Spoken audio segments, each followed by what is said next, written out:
പേരാമ്പ്രയിൽ നടന്നിട്ടുള്ള UDF ആക്രമണം എന്ന് ഇപ്പോഴും പകൽ വെളിച്ചം പോലെ വ്യക്തമായിരിക്കുകയാണ്.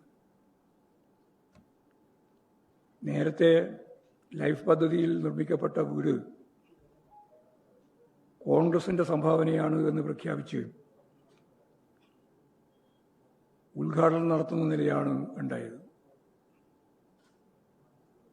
ഇത് പുറത്തു വന്ന ശേഷം പഞ്ചായത്ത് പ്രസിഡന്റിനെ ആക്രമിക്കുന്ന നില ഉണ്ടായി. കോളേജ് യൂണിയൻ തെരഞ്ഞെടുപ്പിൽ SFI വമ്പിച്ച വിജയമാണ് എല്ലാ യൂണിവേഴ്സിറ്റികളിലും കാലിക്കറ്റ് യൂണിവേഴ്സിറ്റിയിലും നേടിയിട്ടുള്ളത്. അവിടെ സംഘർഷമുണ്ടാക്കുന്നതിന് വേണ്ടിയുള്ള പ്രവർത്തനങ്ങൾ UDF ആസൂത്രിതമായി സംഘടിപ്പിക്കുകയുണ്ടായി.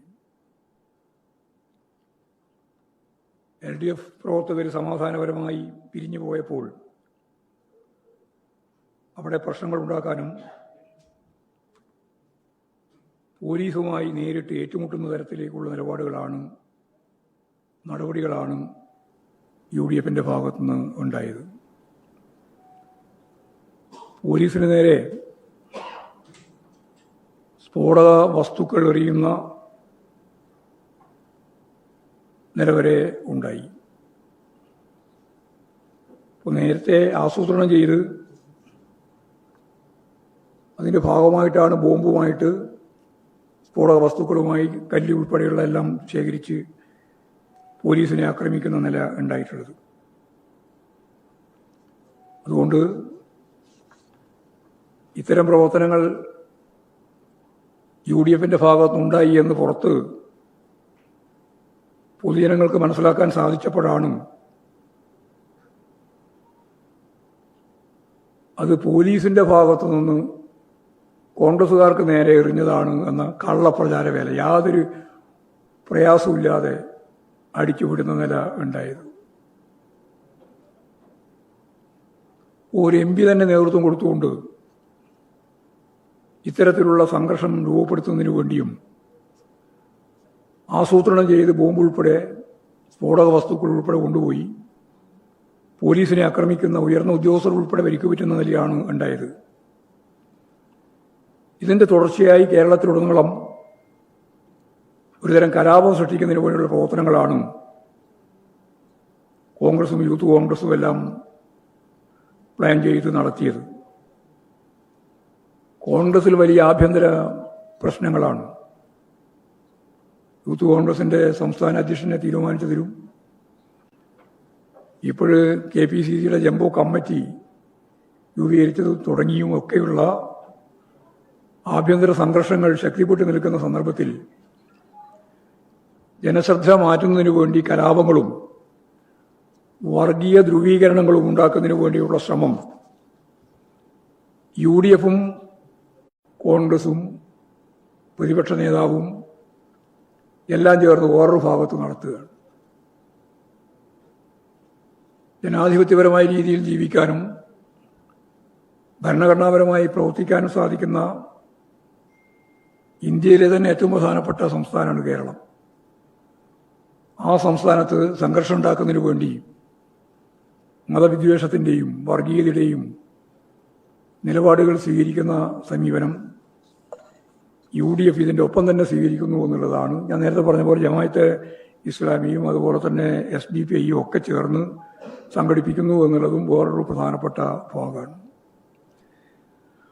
അപ്പോൾ സ്വാഭാവികമായി ജനങ്ങളെ ഭിന്നിപ്പിക്കുന്നതിന് വേണ്ടി കോൺഗ്രസ് നടത്തിക്കൊണ്ടിരിക്കുന്ന UDF നടത്തിക്കൊണ്ടിരിക്കുന്ന ഒപ്പം ജമാഅത്തെ ഇസ്ലാമി ഉൾപ്പെടെ നടത്തിക്കൊണ്ടിരിക്കുന്ന ഈ കൂട്ടായ്മ ജനങ്ങൾ തിരിച്ചറിയണം എന്നാണ് ഞങ്ങൾക്ക് സംബന്ധിച്ച് പറയാനുള്ളത്. വളരെ ശ്രദ്ധേയമായ ഒരു നീക്കമാണ് കാർഷിക മേഖലയിൽ പ്രത്യേകിച്ച് ഇടുക്കി ജില്ലയിലെ ഭൂപ്രശ്നം പരിഹരിക്കുന്നതിന് വേണ്ടി ഗവൺമെന്റ് നടത്തിയിട്ടുള്ള ശ്രമം. ആയിരക്കണക്കിന് കർഷകർക്ക് വലിയ ആശ്വാസം നൽകത്തക്ക രീതിയിലുള്ള നിയമനിർമ്മാണവും ചട്ടപരിഷ്കരണവും എല്ലാം ചേർത്ത് മന്ത്രിസഭാ തീരുമാനത്തിന്റെ ഭാഗിച്ച് മുമ്പോട്ടേക്ക് പോകുന്നത്. ഇടുക്കിയിലെ ഭൂപ്രശ്നത്തിന് അതുപോലെ പട്ടയ പ്രശ്നത്തിന് എത്രയോ വർഷക്കാലമായിട്ട് അവർ ഉന്നയിക്കുന്ന ആവശ്യങ്ങൾക്ക് ഇപ്പോൾ ഫലപ്രദമായ മറുപടി, ശരിയായ നിലപാട് ഇടതുപക്ഷ മുന്നണി ഗവൺമെൻറ് കൈകാര്യം ചെയ്തിരിക്കുകയാണ്. അതേപോലെ മലയോര മേഖലയിൽ ഏറ്റവും പ്രധാനപ്പെട്ട ഒരു പ്രശ്നമാണ് വന്യജീവി മനുഷ്യ സംഘർഷങ്ങൾ. അത് പരിഹരിക്കുന്നതിന് വേണ്ടിയുള്ള പ്രവർത്തനവും നിയമനിർമ്മാണത്തിലൂടെ ഇപ്പോഴും സംസ്ഥാന ഗവൺമെൻറ് ഫലപ്രദമായി ഇടപെടുകയും നടപടി സ്വീകരിക്കുകയും ചെയ്തിട്ടുണ്ട്. ഇങ്ങനെ ഓരോ മേഖലയിലും ജനങ്ങളുടെ പ്രശ്നങ്ങൾക്ക് പരിഹാരം കാണുന്നതിന് വേണ്ടിയുള്ള ഫലപ്രദമായ ഇടപെടലുകൾ അതെല്ലാം ലക്ഷ്യം കണ്ടുകൊണ്ടിരിക്കുന്നു എന്നുള്ളതാണ് നമുക്കിപ്പോഴും കാണാൻ സാധിക്കുക. ഇത്തരം സന്ദർഭത്തിലാണ് വലിയ രീതിയിൽ ഇടതുപക്ഷ ജനാധിപത്യ മുന്നണി ഗവൺമെന്റിനെതിരായി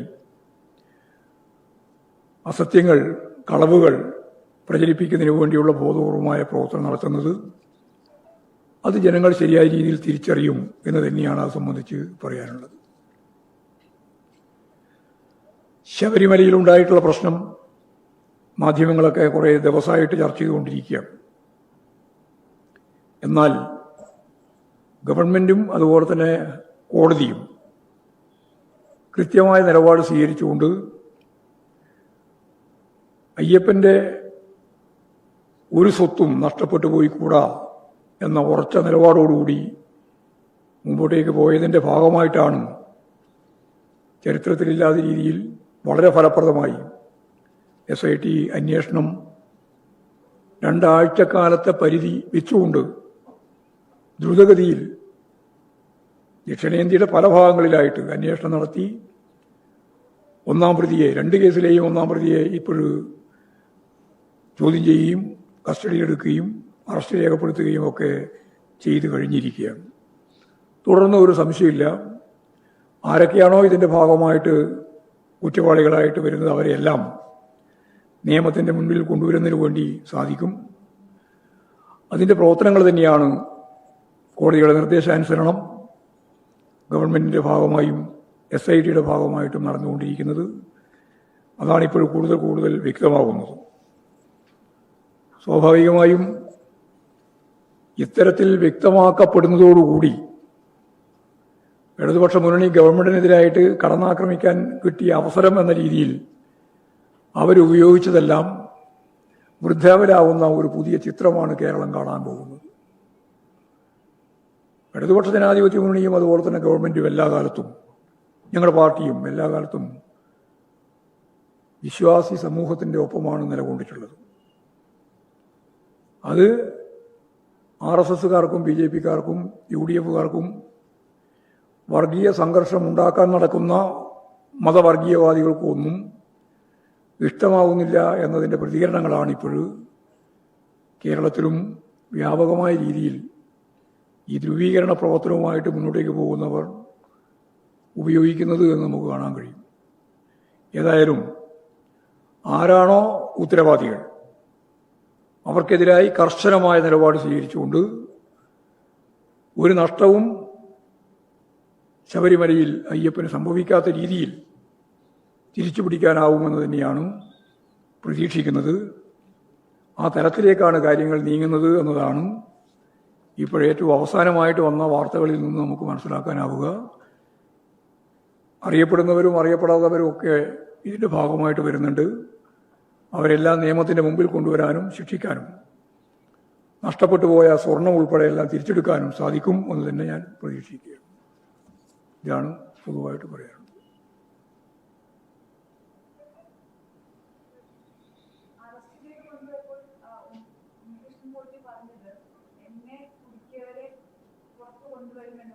ആരെയാണോ പുറത്തു കൊണ്ടുവരേണ്ടത് എല്ലാവരെയും പുറത്തു കൊണ്ടുവരട്ടെ.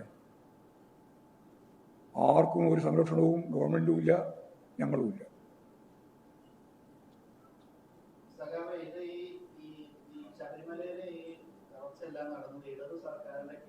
അതിന് മുമ്പേയും ഒരുപാട് സംഭവങ്ങൾ ഉണ്ടായിട്ടുണ്ട്. അതൊന്നും പുറത്ത് വന്നുകൊണ്ടിരിക്കുകയാണ്. അതും വരട്ടെ. അല്ല, ഇനിയും ഒരുപാട് സംഭവങ്ങൾ ആർക്ക് അതിൻ്റെ ഉത്തരവാദിത്തത്തിലേ നിർവഹിച്ചുകൊണ്ടിരിക്കുന്നത്. ഇപ്പോഴല്ലേ ഇത് പുറത്തു പോകുന്നത്. ആദ്യം പീഡത്തെപ്പറ്റിയല്ലേ പറഞ്ഞിരുന്നത്. ആദ്യം പീഡത്തെപ്പറ്റി പറഞ്ഞപ്പോൾ പീഡം നഷ്ടപ്പെട്ടു എന്നാണ് ആദ്യം പറഞ്ഞത്. അത് പിന്നീട് ഈ ഉണ്ണികൃഷ്ണ പോറ്റിയിൽ നിന്ന് തന്നെ കിട്ടിയല്ലോ. അപ്പോൾ അത് അയ്യപ്പ സംഗമവുമായി ബന്ധപ്പെട്ട് കലക്കാൻ വേണ്ടി നടത്തിയ ഒരു ഗൂഢാലോചനയുടെ ഭാഗമായിട്ടാണ്. അപ്പോൾ ഓരോന്നോരോന്നായിട്ട് വരുന്നതിനെ കണ്ടുപിടിക്കുക, കർശനമായ നിലപാട് സ്വീകരിക്കുക. അതല്ലേ ഗവൺമെൻറ് ഉത്തരവാദിത്വം. ആ ഗവൺമെൻറ്റിൻ്റെ ഉത്തരവാദിത്വം നിർവഹിക്കും ഗവൺമെൻറ്.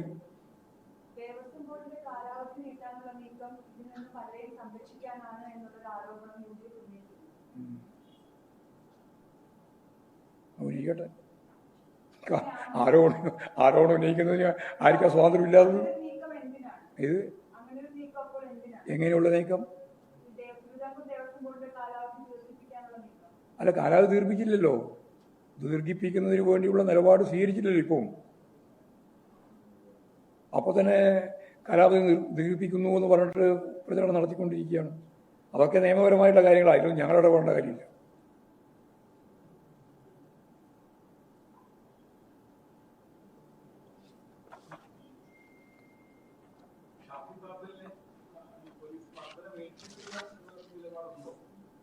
ഷാഫി പറമ്പലിന് അല്ല, എങ്ങനെയാണെന്ന് അവർ പറഞ്ഞത്? അല്ല, അത് പറഞ്ഞാലേ മനസ്സിലാവുള്ളൂ. നിങ്ങൾ മനസ്സിലാക്കേണ്ടത് സംഘർഷത്തിലേക്ക് പോകുമ്പോൾ സംഘർഷത്തിന്റെ ഭാഗമായിട്ടുള്ള പ്രശ്നങ്ങൾ ഉണ്ടാവും. ഇതാരും ആദ്യമായിട്ട് നടക്കുന്നതാണോ കേരളത്തിലെ സംഘർഷം? ബോംബും അതുപോലെ തന്നെ സ്ഫോടന വസ്തുക്കളും എല്ലാം കൂടി കൊണ്ടുപോയിട്ട് പോലീസിന് നേരെ കടന്നാക്രമിക്കുന്ന സന്ദർഭം വരുമ്പോൾ സ്വാഭാവികമായിട്ടും എന്തൊക്കെയാണ് ഉണ്ടാകുക എന്ന് ഇപ്പം നമുക്ക് പറയാൻ സാധിക്കുന്നതല്ല. അതിൽ ഞാനിപ്പോൾ ഏതിനെങ്കിലും ന്യായീകരിക്കാനോ ഏതിനെങ്കിലും എതിർക്കാനോ ഞാൻ ഉദ്ദേശിക്കുന്നില്ല. നിങ്ങൾ മനസ്സിലാക്കേണ്ടത് അതാണ്. ബോംബും കല്ലും വടിയും ഒക്കെ ആയിട്ട് പോലീസുമായി സംഘർഷത്തിന് പുറപ്പെട്ടാൽ ആ സംഘർഷത്തിന്റെ ഭാഗമായിട്ടാണ് പോലീസിനെ കടന്നാക്രമിക്കുന്ന നിലയിലേക്ക് സ്ഫോടക വസ്തു ഉപയോഗിച്ചു എന്ന് ഇപ്പം പകൽ വെളിച്ചം പോലെ തെളിഞ്ഞത്. അതിന്റെ ഭാഗമായിട്ട് എന്തൊക്കെയാണ് ഉണ്ടായിട്ടുള്ളത് ഞാനല്ല വിശദീകരിക്കേണ്ടത്. ആ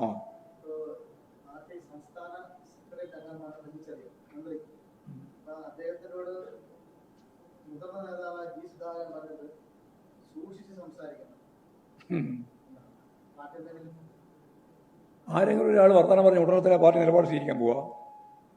അല്ല, പിന്നെന്താ? ഒരാൾ അങ്ങോട്ടും ഇങ്ങോട്ടും വർത്തമാനം പറഞ്ഞ് ഉടനെ തന്നെ പാർട്ടി നിലപാട്. എന്താ പാർട്ടി നിലപാട്? ഞങ്ങൾക്ക് കൃത്യമായ നിലപാടുണ്ട്. എല്ലാവരെയും ചേർത്ത് നിർത്തി മുന്നോട്ടേക്ക് കൊണ്ടുപോകുക എന്നുള്ളതാണ് പാർട്ടി നിലപാട്. ഒരു സംശയമില്ല. എല്ലാവരെയും, ഒരാളെയും ഒഴിവാക്കാൻ ഞങ്ങൾ ഉദ്ദേശിക്കുന്നില്ല. പക്ഷേ 75 വയസ്സ് കഴിഞ്ഞ ഒരുപാട് സഹാക്കൾ കേരളത്തിൽ പ്രവർത്തിക്കുന്നുണ്ട്. അവരൊന്നും പാർട്ടി റിട്ടയർമെന്റ് അല്ല, അവരുടെ പാർട്ടിയുടെ ഭാഗമായി പ്രവർത്തിക്കുന്നവർ തന്നെയാണ്. അതുകൊണ്ട് എല്ലാവരെയും ചേർത്ത് നിർത്തി പാർട്ടി മുന്നോട്ടേക്ക് കൊണ്ടുപോകും. ഒരാളെയും ഒഴിവാക്കാൻ പാർട്ടി ഉദ്ദേശിക്കുന്നില്ല. കുറച്ച് നിരാശാബോധം ഉണ്ടാവും. ഐക്യഘടന തെറ്റിദ്ധരിക്കുന്നത് മനുഷ്യരല്ലേ. ഒരുപാട് കൊല്ലക്കാലം, എത്രയോ പതിറ്റാണ്ടുകൾ പാർട്ടിയുടെ മെയിൻ മുഖ്യധാരയിൽ പ്രവർത്തിച്ച് വന്ന് ഉള്ള അത്തരം സഹാക്കൾ അത്രത്തോളം ഒന്നും ചുമതല ഇല്ലാതിരിക്കുന്ന ഘട്ടം വരുമ്പോൾ അവരെ അഭിമുഖീകരിക്കുന്ന പ്രശ്നങ്ങളുണ്ട്. അതുകൂടി ഇല്ലാതാക്കാൻ പാർട്ടിക്ക് എങ്ങനെയാണ് സാധിക്കുക എന്നുള്ളത് നോക്കിയിട്ട് തന്നെയാണ് ഞങ്ങൾ ഇടപെട്ടുകൊണ്ടിരിക്കുകയാണ്. അവർക്കെല്ലാം ചുമതലയും അതുപോലെ തന്നെ പ്രവർത്തനത്തിന്റെ അവസരവും നൽകിക്കൊണ്ട് തന്നെ അവരെ ഏത് 75 വയസ്സ് കഴിഞ്ഞവർക്കെല്ലാം ഒരുപടി ആൾക്ക് ചുമതല ഇപ്പോഴും ഉണ്ടല്ലോ. ചുമതല കൊടുക്കുന്നതിൽ യാതൊരു പ്രയാസമില്ല. അവർ തിരഞ്ഞെടുക്കപ്പെട്ട സംസ്ഥാന കമ്മിറ്റിയിലോ സെക്രട്ടേറിയറ്റിലോ ഒന്നും ഉണ്ടാവില്ല എന്ന് മാത്രമേ ഉള്ളൂ. ചുമതല കൊടുക്കുന്നതിൽ എന്താ കുഴപ്പമുള്ളത്? പ്രവർത്തനത്തിന് അവർക്ക് സൗകര്യം നൽകുന്നതിൽ യാതൊരു പ്രയാസവും പാർട്ടിക്കില്ല.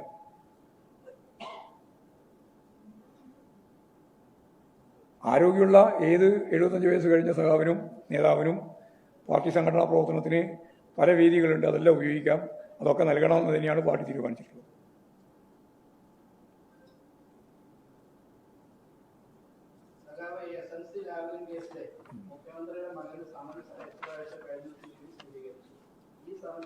ആര് സ്വീകരിച്ചത്? എത്ര സൈസ നിങ്ങളുടെ മനോരമ ഉൾപ്പെടെ പ്രസിദ്ധീകരിച്ചത്? ഞാൻ ചോദിക്കുന്നത് എത്ര സമൻസ് അയച്ചത്? അവിടെ കിടക്കട്ടെ, നമുക്കെന്തെങ്കിലും കുഴപ്പം? പാർട്ടിക്കൊന്നും അറിയേണ്ട കാര്യമില്ല. ആർക്കോ കള്ളാസ് അയച്ചത് നമ്മളെന്താ അറിയണ്ടേ? നിങ്ങളെന്താ വിചാരിച്ച ആ കള്ളാസിന്റെ പിറകെ ഞങ്ങൾ പോകുന്ന?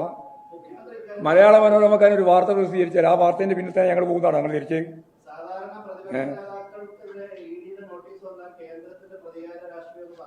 അല്ല എന്ത് രാഷ്ട്രീയം വന്നിട്ട് ഇത് ഏത് രാഷ്ട്രീയം ഞങ്ങൾ എന്തെന്നാ പറയേണ്ടത്? ഞങ്ങൾ അങ്ങനെ പറഞ്ഞു വിടണം നിങ്ങൾക്ക് അല്ലേ? അതിന് ഞങ്ങളില്ല കേട്ടോ. ആ ചോദിക്കണം ബി ജെ പിക്കാരനോട് അന്വേഷിച്ചു. സംസ്ഥാനമല്ല അതിലെന്ത് ആരോടെങ്കിലും ചോദിച്ചോ? ഞങ്ങൾക്ക് എന്തായാലും ഞങ്ങൾ ഇതൊന്നും കാണിച്ച് പീഡിപ്പിക്കാൻ നടക്കണ്ട കേട്ടാ. ബി ജെ പിയോട് എടുക്കേണ്ട നിലപാട് എന്താണെന്ന് CPI-ന് നല്ല ധാരണയുണ്ട്. ഇന്നേ വരെ ഒരു വിട്ടുവീഴ്ചയും ചെയ്യാതെ ഉറച്ച നിലപാട് സ്വീകരിച്ച പാർട്ടിയാണ് CPI-എം. ഇനിയും അത് തന്നെ സ്വീകരിക്കും. മുമ്പ് സ്വീകരിച്ചിട്ടുണ്ട്, ഇനിയും സ്വീകരിക്കും. അത് നിങ്ങൾ ഈ വാർത്ത ഓരോന്നിങ്ങനെ ഇടക്കിടക്ക് അത് ഒരു വാർത്തയല്ല, 2 വാർത്തയല്ല, 3 വാർത്ത, ഓരോ വാർത്ത ഇങ്ങനെ ഉണ്ടാക്കി ഉൽപ്പാദിപ്പിച്ച് വിടുകയാണല്ലോ. നിങ്ങൾ ഉള്ള വസ്തുത കൊടുക്കല്ലോ, നിങ്ങൾ ഉൽപ്പാദിപ്പിക്കല്ലേ ചെയ്യുന്നത് വാർത്ത അതുണ്ട്. അതുകൊണ്ട് ഉണ്ടാവട്ടെ, അതുകൊണ്ടല്ലേ ഞാൻ പറയുന്നത്. അതുകൊണ്ട് ഞങ്ങൾക്ക് എന്താ കുഴപ്പമൊന്നും അവിടെ കിടക്കുന്നല്ലാണ്ട് എന്താ? എവിടെയെങ്കിലും കിടക്ക മുഖ്യമന്ത്രിന്റെ മകനാണല്ലോ അല്ലേ? അതാ രാഷ്ട്രീയം. ആ രാഷ്ട്രീയത്തിനാണ് ഞങ്ങൾ മറുപടി പറയാൻ തയ്യാറില്ല പറഞ്ഞു. എന്തിനീന്ന് അവിടെ കിടന്നോട്ടെ. ഇനി അടിയുണ്ടെങ്കിൽ ഞങ്ങൾക്ക് എന്താ കുഴപ്പം? ഞങ്ങൾ ഇതൊന്നും കാണിച്ച് പേടിപ്പിക്കാൻ നടക്കേണ്ടതാണ് ഞാൻ പറഞ്ഞത് കേട്ടോ. ഈ കുറേ ദിവസമായാലും ഞങ്ങൾ തുടങ്ങിയിരിക്കുന്നത്. അതൊന്നും പോയല്ലോ, ആരും അങ്ങോട്ടും ഇങ്ങോട്ടും ചർച്ച ചെയ്യാൻ പറ്റിയില്ല ഞങ്ങൾക്ക്. ഞങ്ങൾ അതിൻ്റെ ബില്ല് വരാൻ തയ്യാറില്ല. ഞാൻ നിങ്ങളോട് കുറേ പ്രാവശ്യം പറയുന്നു. നിങ്ങളിങ്ങനെ ഓരോ വാർത്ത ഉണ്ടാക്കും. ഈ വാർത്തേൻ്റെ പിന്നെ ഞങ്ങൾ വരണം, എന്നിട്ട് അതിൻ്റെ മേലെ ചർച്ച നടക്കണം. നിങ്ങൾക്കൊരു വാർത്തയായിട്ട് കൊണ്ട് തുടരണം. അത് ഞങ്ങളില്ല, CPM ഇല്ല. കള്ള പ്രചാരവേല നടത്താൻ കുറേ പത്രം, അതിൻ്റെ അടിസ്ഥാനത്തിൽ ചോദ്യം ചോദിക്കാൻ കുറേ പത്രക്കാരും. ഞാൻ നിങ്ങളൊന്നല്ല പറയുന്നത് കേട്ടോ. നിങ്ങൾക്ക് നിങ്ങളൊരു ജോലി, നിങ്ങൾ ശമ്പളം തരുന്നവർ സ്വാഭാവികമായിട്ടും പത്രസമ്മേളനത്തിൽ വിട്ടാൽ അവർ ഉദ്ദേശിക്കുന്ന കാര്യം എന്താണെന്ന് ചോദിക്കാൻ നിങ്ങൾ ബാധ്യസ്ഥരാണ്. അത് ചോദിച്ചു മാത്രമേ ഉള്ളൂ. അതിലപ്പുറത്ത് ഞാൻ കാണുന്നില്ല ഇതിനാണ്. പക്ഷെ ഇതൊന്നും കൊണ്ട് CPM-നെ ഏതെങ്കിലും തരത്തിൽ നിങ്ങൾ പത്രം എഴുതുന്നത് പോലെ കുഴപ്പത്തിലാക്കി എന്നൊക്കെയാണല്ലോ. ഒരു കുഴപ്പത്തിലാക്കിയിട്ടില്ല. ഞങ്ങൾക്ക് ഇതിനെപ്പറ്റി നല്ല ധാരണയുണ്ട്. ഇനി മെയ് 26 മെയ് വരെ ഇത് സഹിക്കല്ലാണ്ട് വേറെ വഴിയില്ല. പറഞ്ഞതിൻ്റെ അർത്ഥം മനസ്സിലായില്ലേ നിങ്ങൾക്ക്? എന്ന് പറഞ്ഞാൽ അടുത്ത അസംബ്ലി തിരഞ്ഞെടുപ്പ് വരെ ഇത് സഹിക്കും. ഇത് തുടർച്ചയായി നിങ്ങൾ നടത്തിക്കൊണ്ടിരിക്കും. നിങ്ങൾ പരിപാടി ചെയ്ത് കഴിഞ്ഞ പ്രാവശ്യം ഇത് തന്നെയായിരുന്നു. അന്നേരമാണ് മറ്റേ ചെമ്പല്ലം വന്നത്, ഓർമ്മയില്ലേ? ഏത് ചെമ്പ?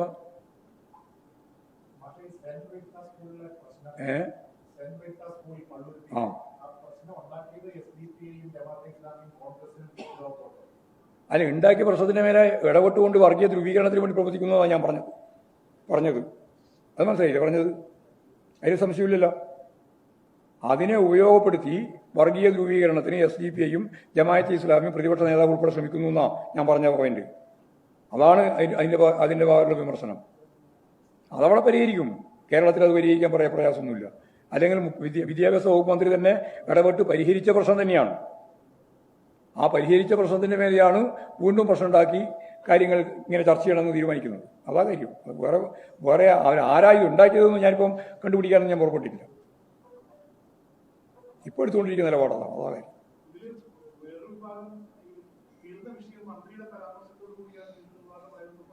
ഏത്? അല്ല, മന്ത്രി കൃത്യമായ നിലപാടാണ് സ്വീകരിച്ചത്. അവിടെ രക്ഷിതാക്കൾ ഉൾപ്പെടെ ചേർന്ന് ഈ പ്രശ്നം പരിഹരിക്കപ്പെടുന്ന നില വന്നതിന് ശേഷം വേറെ പ്രശ്നത്തിലേക്ക് പോകേണ്ട കാര്യമില്ലല്ലോ മന്ത്രിക്ക്. അതാ മന്ത്രി പറഞ്ഞു വെച്ചത്. അല്ലാണ്ട് മന്ത്രി വേറെ ഒന്നും പറഞ്ഞിട്ടൊന്നുമില്ല. പിന്നെ വസ്ത്രം ധരിക്കാനുള്ള ജനാധിപത്യ അവകാശം, മതപരമായ അവകാശം ഒക്കെ എല്ലാവർക്കും ഉള്ളിയാണ്. അതിലത് ആരും ഇടപെടേണ്ട കാര്യമില്ല. കേരളത്തിൽ അത് സമ്മതിക്കുന്നതാണ്, എല്ലാവരും സമ്മതിച്ചു കൊടുത്തതാണ്. അതിലേത് ജാതി ഏത് മതം എന്നൊന്നും വ്യത്യാസമില്ലാത്ത രീതിയിൽ അവർക്ക് അവരുടേതായ താല്പര്യത്തിനനുസരിച്ച് വസ്ത്രം ധരിക്കാനൊക്കെയുള്ള അവകാശമുണ്ട്. പിന്നെ അത് ഒരു സ്കൂളിൻ്റെ ഭാഗമായിട്ട് വരുമ്പോൾ, അല്ലെങ്കിൽ ഇൻസ്റ്റിറ്റ്യൂഷൻ്റെ ഭാഗമായി വരുമ്പോൾ അതും കൂടി ചേർന്നുകൊണ്ട് എങ്ങനെ പൂർണ്ണമായ അർത്ഥത്തിൽ യോജിച്ച് പോകാം എന്ന കാര്യം മാത്രമേ ആലോചിക്കേണ്ടിയുള്ളൂ. അത്രേ ഉള്ളൂ.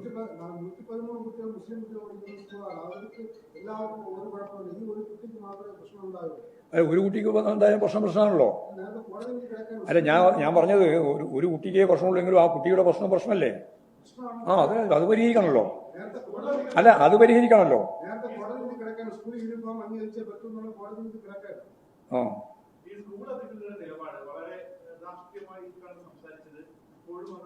അല്ല, അതിപ്പോ അതിന്റെ ഒരു വക്കീലുണ്ടല്ലോ. ആ വക്കീൽ എഴുതി കൊടുത്ത കാര്യം നിങ്ങൾ അങ്ങോട്ട് കൊണ്ടു കൊടുത്താൽ മതി. പ്രതിപക്ഷ നേതാവൊക്കെ ആയിട്ട് ബന്ധപ്പെട്ടിട്ടാണ് ഈ കാര്യങ്ങളൊക്കെ പറയുന്ന പച്ചയായിട്ട് പറയുന്ന കാര്യങ്ങൾ പുറത്തു വന്നല്ലോ വിവരം. ഞാനതൊന്നും പറയട്ടെ, അതിൻ്റെ ഒന്നും വരട്ട് ഏതെങ്കിലും വക്കീലിൻ്റെ വേടിക്കൊന്നും ഞാൻ കയറാൻ ഉദ്ദേശിക്കുന്നില്ല. വെറുതെ ആവശ്യമില്ലാത്ത കാര്യം എന്താ. ഇതൊരു വർഗീയ ധ്രുവീകരണത്തിനുള്ള ഉപകരണമായിട്ട് ഉപയോഗിക്കാൻ പാടില്ല. അത് ഉപയോഗിക്കാനാണ് ഇപ്പോൾ ശ്രമിച്ചുകൊണ്ടിരിക്കുന്നത്. അപ്പോൾ വർഗീയ സംഘർഷത്തിലേക്കാണ്. പാമ്പ്ലാനി പറഞ്ഞ പോലെ മംഗലാപുരം വരെ പോകുമ്പോൾ ഉള്ള വസ്ത്രം അവിടുന്ന് മാറ്റിയിട്ട് വേണം പുറത്തെ സ്ഥലത്തേക്ക് പോകാമെന്ന് പറഞ്ഞല്ലോ അദ്ദേഹം. അതാണ് കർണാടകത്തിൻ്റെ അവസ്ഥ, അതല്ല കേരളത്തിൻ്റെ അവസ്ഥ. എല്ലാ ജാതി മത വിഭാഗങ്ങൾക്കും സ്വസ്ഥമായിട്ട് സ്വതന്ത്രമായിട്ട് സമാധാനപരമായി ജീവിക്കാൻ കഴിയുന്ന ഒരു നാടാണ് ഈ നാട്. അതിനെ തകർക്കാൻ ശ്രമിക്കരുത്. കലാപം ഉണ്ടാക്കാൻ വേണ്ടി ഒരു ഭാഗത്ത് UDFും അതുപോലെ തന്നെ യൂത്ത് കോൺഗ്രസും നടത്തുന്ന പോലെ മറുഭാഗത്ത് വർഗീയ ധ്രുവീകരണത്തിൻ്റെ ഭാഗമായിട്ട് കലാപം ഉണ്ടാക്കാനാണ് ശ്രമിക്കുന്നത്. അത് നടത്താൻ പറ്റില്ല, അത് അനുവദിക്കൂല കേരളം. ശരി.